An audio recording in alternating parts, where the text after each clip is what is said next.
The black woman's husband signed the divorce papers with his mistress by his side. The judge made them regret it. Monica Daniels woke to the sound of Atlanta traffic rumbling through her apartment window. The bed beside her was cold, had been for months now. But today, that empty space felt different. Final. She stared at the ceiling, tracing the crack that ran from corner to corner. 7 years of marriage, reduced to a court date at 10 a.m. She thought about the woman she used to be, the one who believed in forever, who packed Derek's lunch every morning, who waited up when his business meetings ran late. The alarm on her phone buzzed. Fulton County Courthouse. Daniels versus Daniels. Courtroom 4B. Monica pulled herself from bed and walked to the mirror. The woman staring back looked tired, older than 32. But there was something else in her eyes now.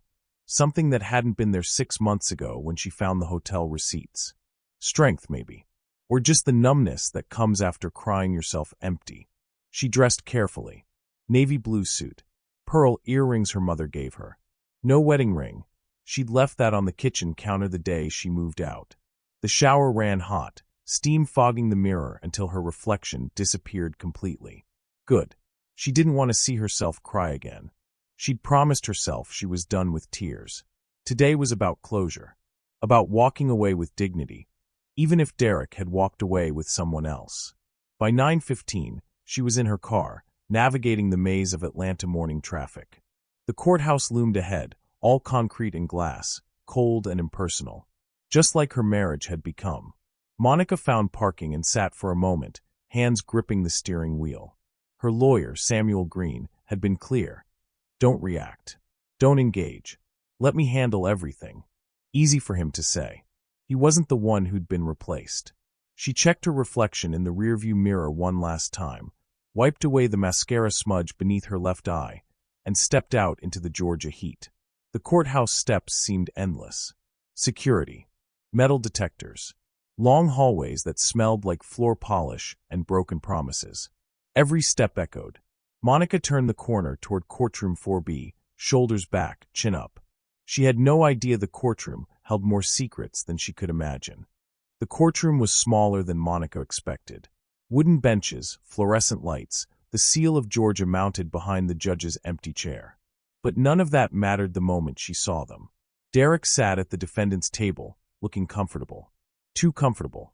His suit was new Armani, probably, now that his tech startup had taken off. And beside him, impossibly close, sat her. Crystal Moore. The mistress was wearing red. Bright, deliberate, shameless red. Her hand rested on Derek's arm like she owned him. Like Monica had never existed. Whispers rippled through the scattered observers, court watchers, law students, people with nothing better to do than witness other people's pain. Monica felt their eyes on her. The scorned wife. The fool who didn't see it coming. Mrs. Daniels. Samuel Green appeared at her elbow, guiding her to the plaintiff's table. Remember what we discussed. Eyes forward. But Monica couldn't help it. She looked at Derek. Really looked at him. When had he changed? Was it gradual, or had she just been too trusting to notice? She remembered the early days. Late-night talks about building something together, promises whispered in the dark. Then his app launched. Money came in. Suddenly he needed a newer car, a bigger condo, a different life. She remembered the excuses. Working late. Client dinner. Conference in Miami.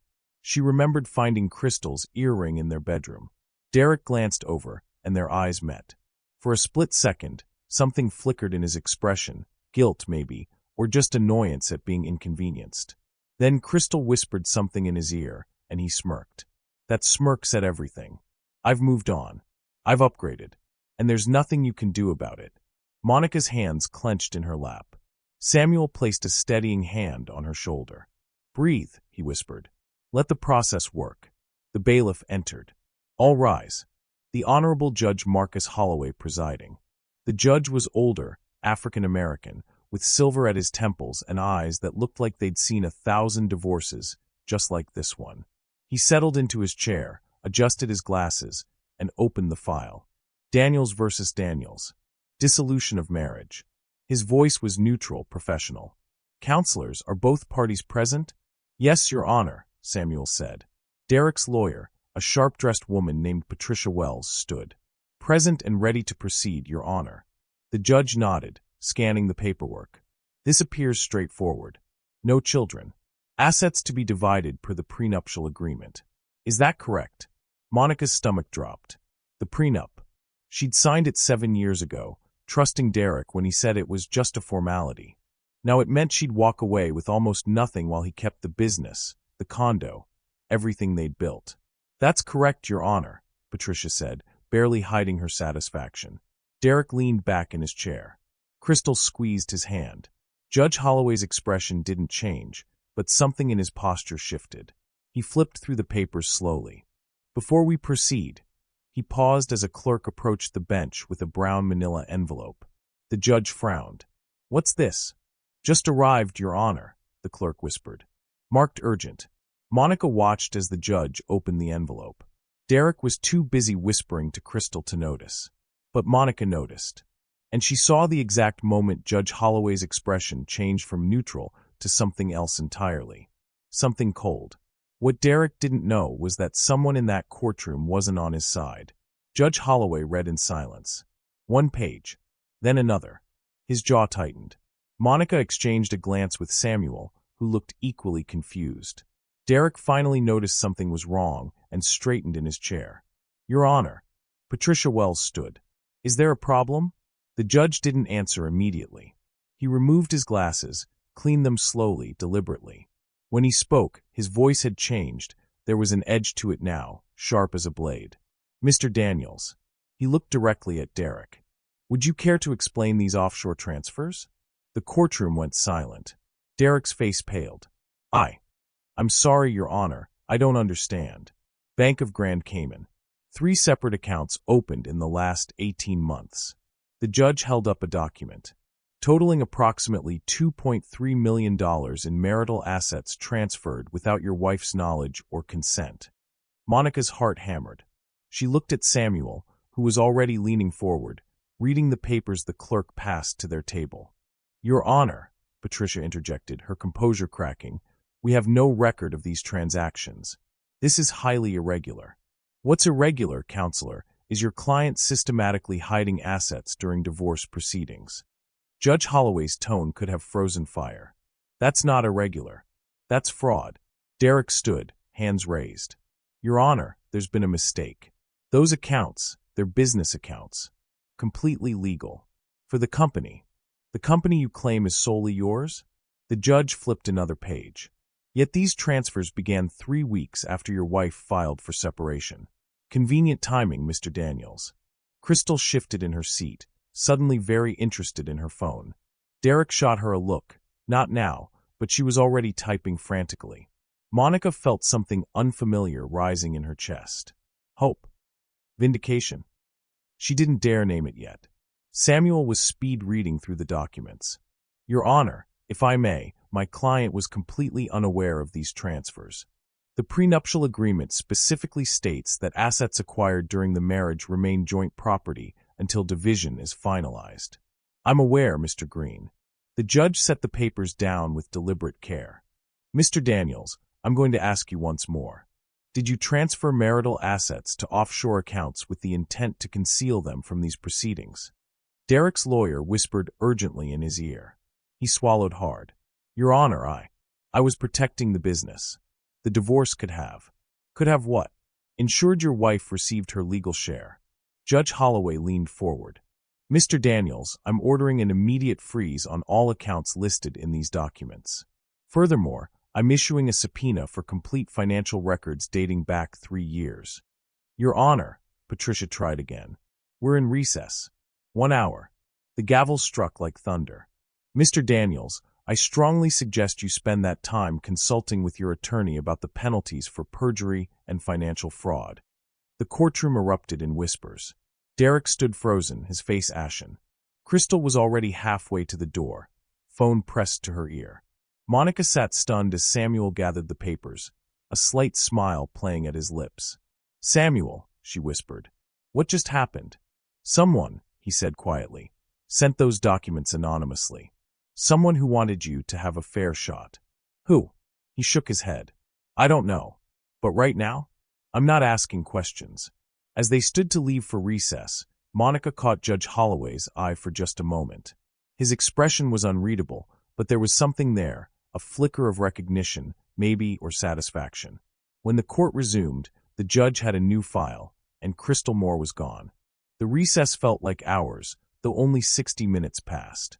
Monica paced the hallway outside courtroom 4B, watching lawyers and defendants drift past like ghosts. Samuel made phone calls, his voice low and urgent. "Your Honor wants to reconvene early," he said, hanging up. 10 minutes. What does that mean? It means whatever's happening isn't over. Samuel's eyes gleamed. "Monica, I need you to trust me. Can you do that?" She nodded, though her hands were shaking. When they re-entered the courtroom, the atmosphere had changed completely. Derek sat alone at his table, Crystal's chair conspicuously empty. Patricia Wells looked like she'd aged 10 years, papers scattered before her in disarray. Judge Holloway entered, and everyone rose. But this time, he carried an additional folder. Blue, official-looking. He set it beside the other documents with careful precision. "Ms. Wells," he said, "where is Ms. Moore?" Patricia stood slowly. "Your Honor, Ms. Moore had a personal emergency. She sends her apologies." "I'm sure she does." The judge's tone was ice. "Mr. Daniels, are you aware of Ms. Moore's criminal history?" Derek's head snapped up. "Criminal what?" "No. Crystal doesn't. Crystal Moore. Born Crystal Martin. Convicted in 2019 of wire fraud and identity theft in Fulton County." The judge opened the blue folder. "She served 18 months. I presided over that case." The courtroom went deadly silent. Monica felt the world tilt. Samuel's hand found her shoulder, steadying. "Your Honor," Derek stammered. "I didn't know. This is the first I'm hearing." "Is it?" Judge Holloway removed another document.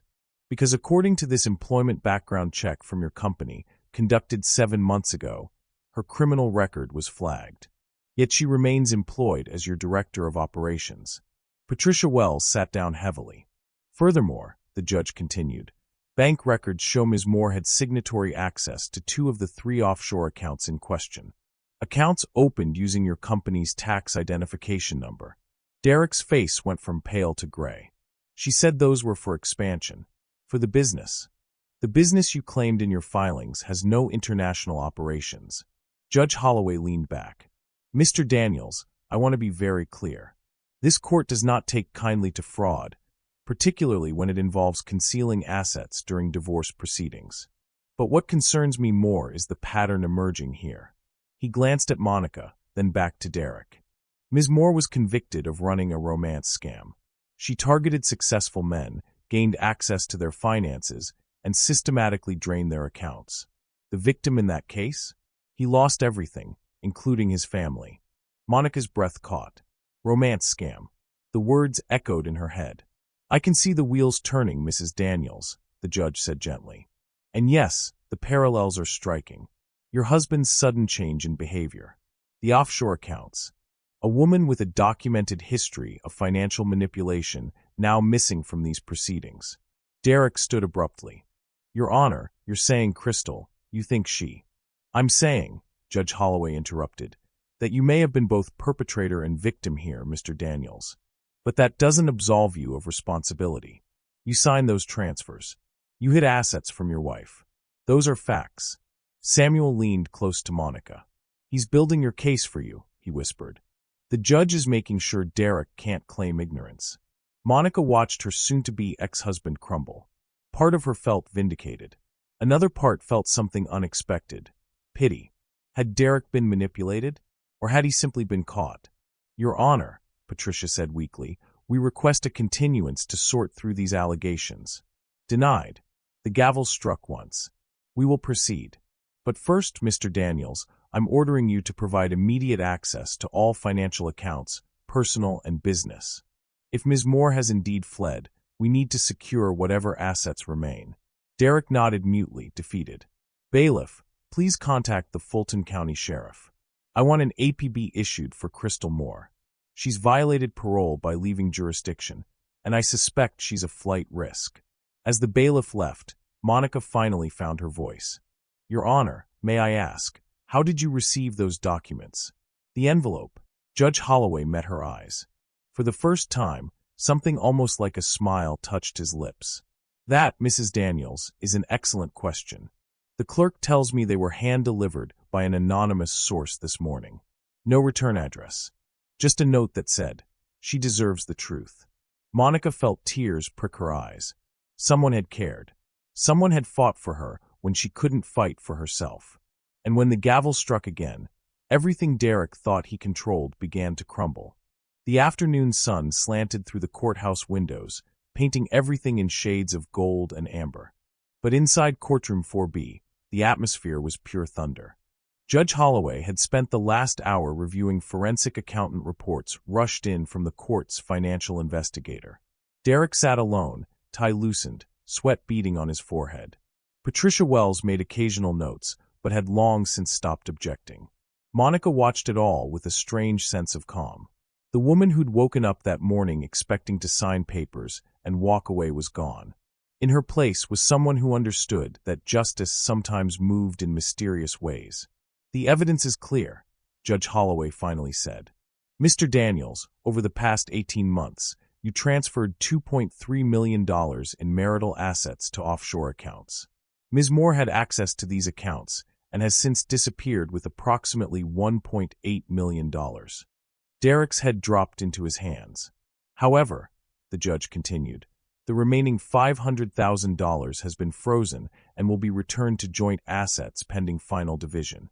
Additionally, your business assets, including your company stock and intellectual property, remain marital property." Patricia stood. "Your Honor, the prenuptial agreement." "The prenuptial agreement," Judge Holloway said sharply, "was nullified the moment your client committed fraud. He violated the agreement's good faith clause by concealing assets. Therefore, we proceed as if no prenup exists." Monica's breath caught. Samuel squeezed her hand under the table. "Furthermore," the judge continued, flipping through his notes, "Mrs. Daniels, I see you were employed at your husband's company until your separation. Is that correct?" Monica stood on shaky legs. "Yes, Your Honor. I was VP of Client Relations. I helped build the company from the ground up. And you were terminated shortly after filing for divorce?" "Yes, Your Honor." Judge Holloway nodded slowly. "Mr. Daniels, did you terminate your wife's employment?" Derek mumbled something inaudible. "Speak up, Mr. Daniels." "Yes." Derek's voice cracked. "Yes, Your Honor.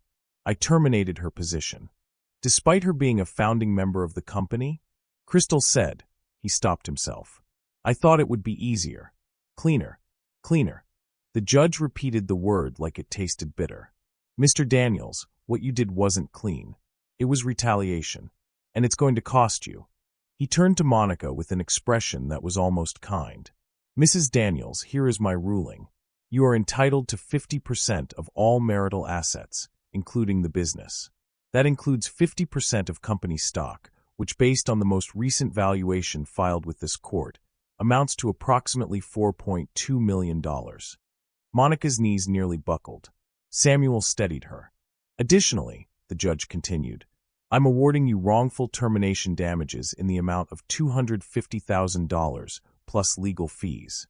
And finally, the marital home, which I see is titled jointly, goes to you exclusively." Derek shot to his feet. "Your Honor, that's fair." Judge Holloway's voice cut like steel. "Yes, Mr. Daniels.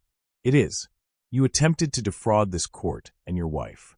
You terminated her employment in retaliation for filing for divorce. You brought your mistress, a convicted felon, to these proceedings as if to humiliate Mrs. Daniels further. And in doing so, you exposed yourself to that same woman's criminal enterprise." The judge leaned forward, his voice dropping to something almost gentle, but no less powerful. "Mr. Daniels, I've been on this bench for 23 years.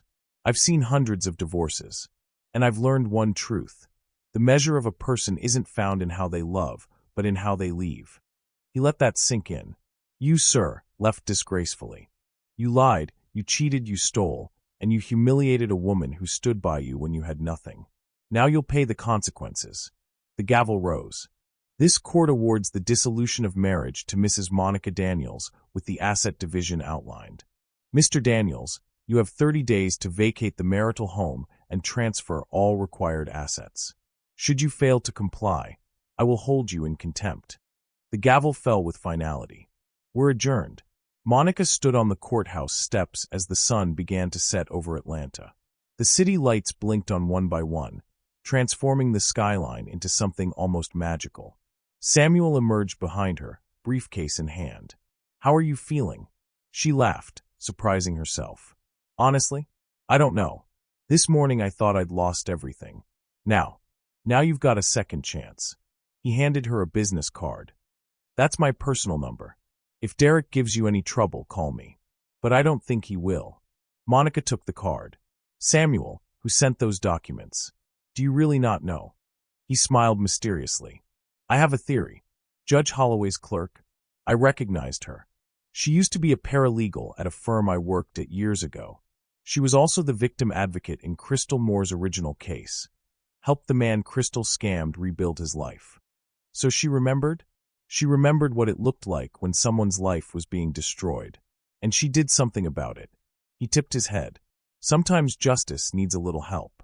As Samuel walked away, Monica pulled out her phone. 17 missed calls from Derek. She deleted them all without listening. A text from an unknown number appeared. "You deserve the truth. Now go live your life."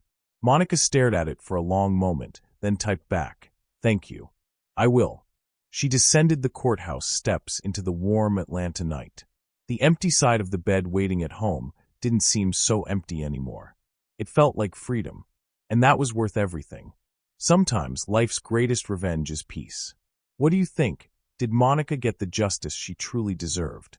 Drop your thoughts below, and don't forget to like, share, and follow for more stories where karma speaks louder than words.